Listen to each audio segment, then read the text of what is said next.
Welcome to the Hip Programming Specialist Certification. Much like the other programming specialist certifications, we plan to guide you to a comprehensive understanding of how to successfully program for clients with hip concerns, so you can avoid aches and pains and help your clients get amazing results. We will also provide you with done-for-you programs created in a medical clinic that have proven to get real-world results. Let's get started. Module 1, Essential Anatomy. Creating great custom programming can elevate the service you provide and maximize your value.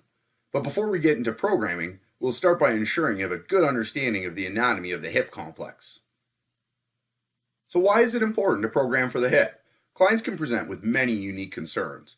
Following generic fitness programming can make the hip problems worse, block client progress, and potentially lead to further aches and pains and injuries.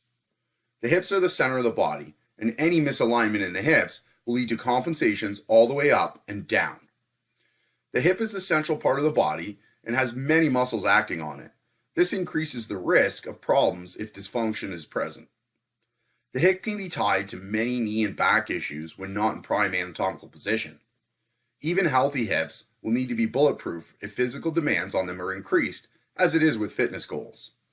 Failure to bulletproof the hips can result in decreased performance and injuries. And of course, strong functional hips will create peak performance for your clients. Knowing how to specialize your programs for maximum results means you are able to do the right thing for the clients you care for.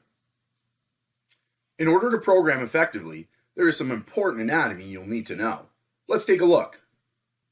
We'll start by looking at the hip bones. The hip complex is composed from the femur, the coxal bone, and the sacrum. Together, these bones work to provide both stability and maximum movement potential in the lower body, as well as support the weight of the upper body. The hip bones provide the attachment sites for the muscles involved in the hip movement. In general, the female pelvis is larger and broader than that of the males. This impacts the biomechanics. The coxal bones are large irregular bones that can be broken down into different parts. The large portion of the coxal bone is called the ilium, which has two important landmarks: the iliac crest, which is the top of the hip bone, and the anterior superior iliac spine, or ASIS, which is a key site for muscular attachment. The lower front portion of the coxal bones are the pubic bones, which articulate in the middle at the pubis symphysis, a joint that has very little movement capability. The lower rear portion of the coxal bones is called the ischium, which is the attachment site for the hamstring muscles. These are also known as our sits bones. The femur helps to form the ball and socket joint of the hip.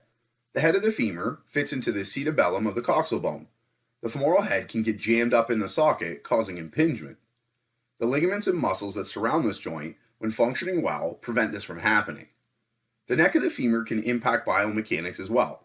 Sometimes the femoral neck is at a slightly different angle, which you would have to take into consideration when programming for these clients. The femur has a couple of key features that act as attachment sites for muscles. They are the greater trochanter and the lesser trochanter. Next, let's take a look at the key joints in the hips that provide stability but also allow for movement. There are two important joints to be aware of in the hip complex: the femoral coxal joint and the sacroiliac joint. The more commonly thought of joint is the femoral coxal ball and socket joint. It's made up of the head of the femur and the acetabellum or socket of the coxal bone. This joint is strengthened by the joint capsule as well as ligaments that allow it to have a wide range of motion but be strong enough to bear the weight of the body. It's important to note that the angle in which the head of the femur articulates with the acetabellum can vary. The normal angle is about 14 degrees. An exaggerated femoral head angle is called antetorsion, approximately 30 degrees. A smaller angle is called retrotorsion, approximately 5 degrees. In the exercise therapy certification, we give an assessment to test for this angle, as it could impact biomechanics in the movement and what you might choose as optimal exercise selection. The second key joint is the sacroiliac joint, or the SI joint. The SI joint has a limited movement and is made stronger by the interlocking of the sacral and coxal bones, and is supported with ligaments. The sacrum supports the spine, which leads to the hips, playing an important role in stabilizing and bearing the weight of the upper body. Lack of stability in the SI joint can cause a number of issues in your clients. Now let's move on to the muscles of the hips that act on the bones and joints to create movement. Muscle imbalances can pull the body out of prime anatomical position, causing function issues. We will start with the rectus femoris of the quadricep muscles. The rectus femoris is the only quad muscle that acts on the hip, because it is the only one that crosses both the knee and the hip joint. The origin of the rectus femoris is the ASIS on the front of the ilium. It ends in the patellar tendon of the knee. The rectus femoris is involved in flexion of the hip. The psoas major is another muscle that flexes the hip. It originates on the 12th thoracic and 1st to 4th lumbar vertebrae and inserts on the lesser trochanter of the femur. Next is the iliacus. The iliacus originates on the iliac fossa of the coxal bone, and it inserts just in front of the psoas on the lesser trochanter. We are addressing them separately because of the unique differences in their influence on pelvic alignment. The psoas, when tight, will pull the hips into an anterior tilt, and it contributes to lumbar lordosis. The iliacus flexes the hip and has no direct influence on lumbar lordosis. However, the iliacus is a hip flexor that becomes more active when a person is in a posterior pelvic tilt.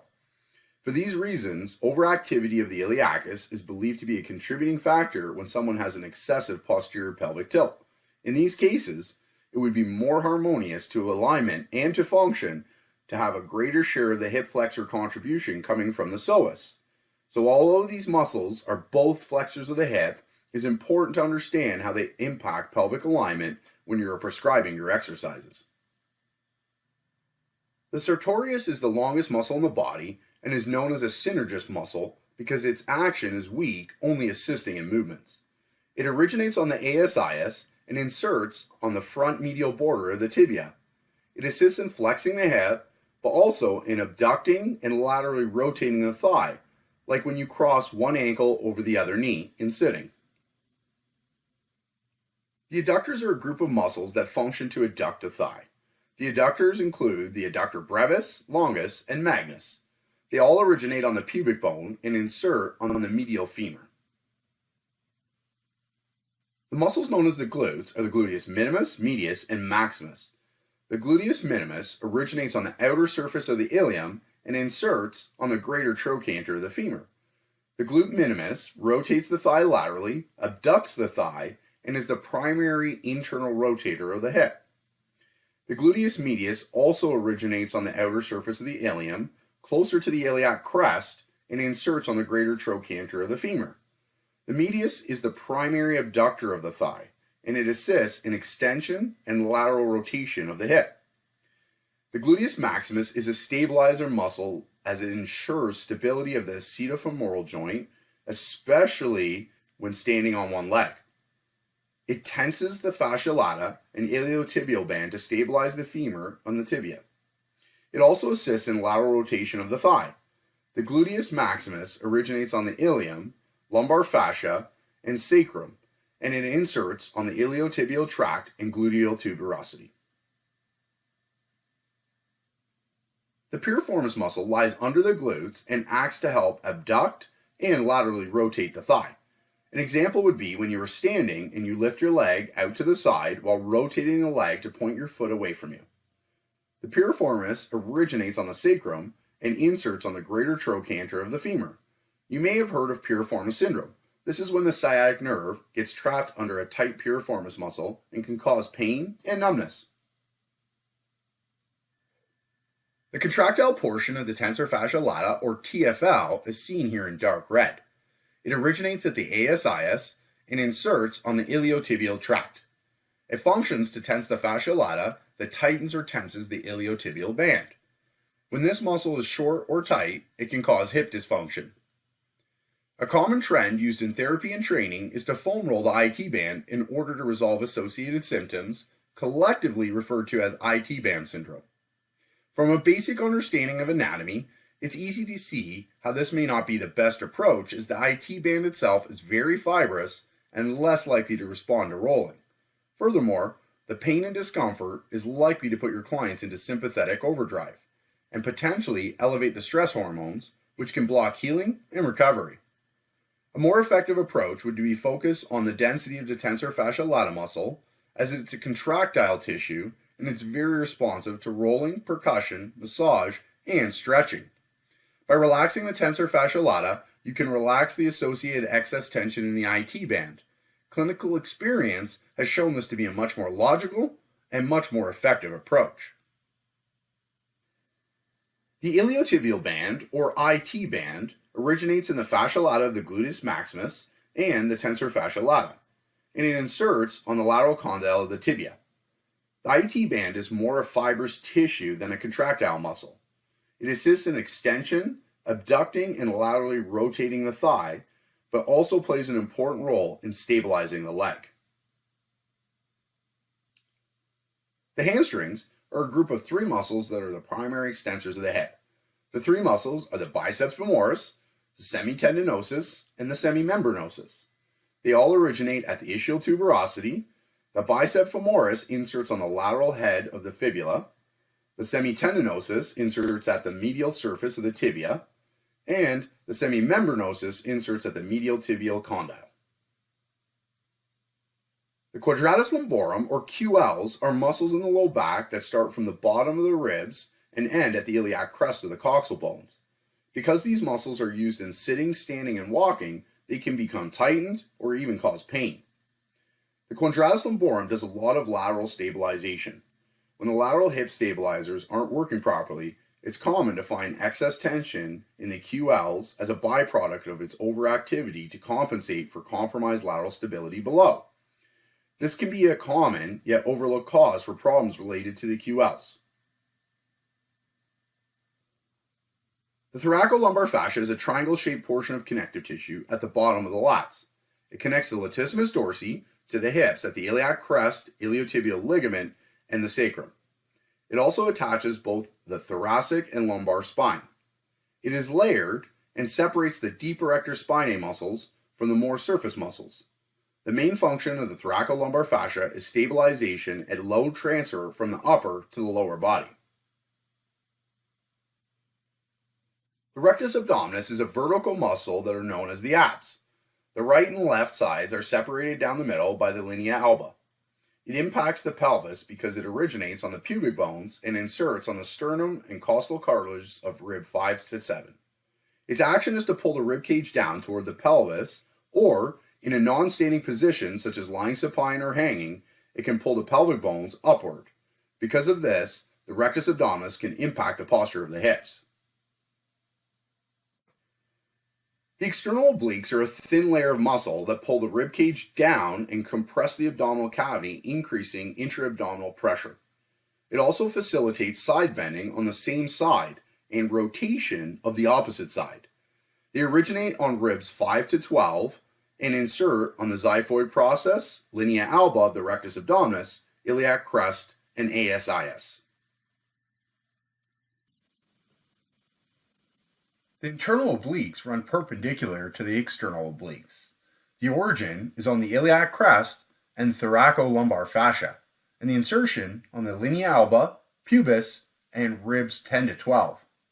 It assists in side bending by acting on the ipsilateral side. Its other function is to assist in breathing as it works in opposition to the diaphragm. The transverse abdominis, or TVA, is deep to the other abdominal or core muscles. The main function of the TVA is to stabilize the pelvis and the thoracic region.